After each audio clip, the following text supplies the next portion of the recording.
शुक्रवार का व्रत अगर नियम पूर्वक किया जाए तो संतोषी माता सभी प्रकार की मनोकामनाएं पूरी करती हैं।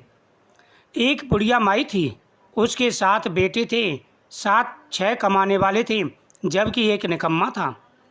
बुढ़िया 6 बेटों की रसोई बनाती, भोजन कराती और उनसे जो कुछ जूठन बचती वह 7वें को दे देती थी। एक दिन वह पत्नी से बोला, देखो मेरी माँ मुझ पर कितना प्रेम करती है। वह बोली, क्यों नहीं, सबका झूठा जो तुमको खिलाती हैं। वह बोला, ऐसा नहीं हो सकता, मैं जब तक आंखों से ना देख लूं मान नहीं सकता। बहू हंसकर बोली, देख लोगे तब तो मानोगे। कुछ दिन बाद त्यौहार आया। घर में 7 प्रकार के भोजन और चूरमे के लड्डू बने।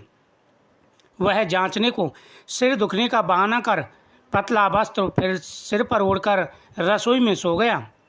वह कपड़े में से सब देखता रहा था। 6 भाई भोजन करने आए।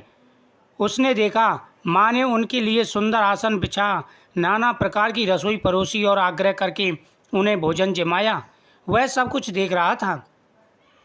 6 भोजन करके उठे तब माँ ने उनकी झूठी थालियों में से लड्डुओं के टुकड़े उठाकर एक लड्डू बनाया।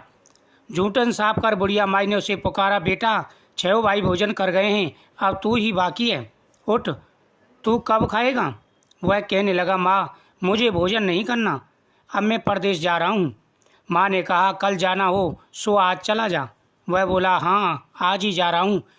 यह कहकर वह घर से निकल पड़ा।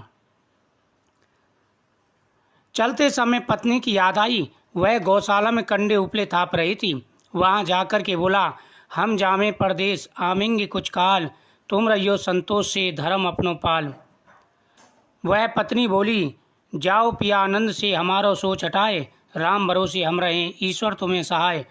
2 निशानी आपन देख धरु में धीर, शुद्ध मते हमारी विसारियो रखियो मन गंभीर।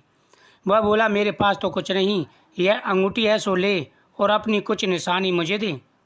वह बोली, मेरे पास क्या है, यह गोबर भरा हाथ है। यह कहकर उसकी पीठ पर गोबर के हाथ की थाप मार दी। वह चल दिया।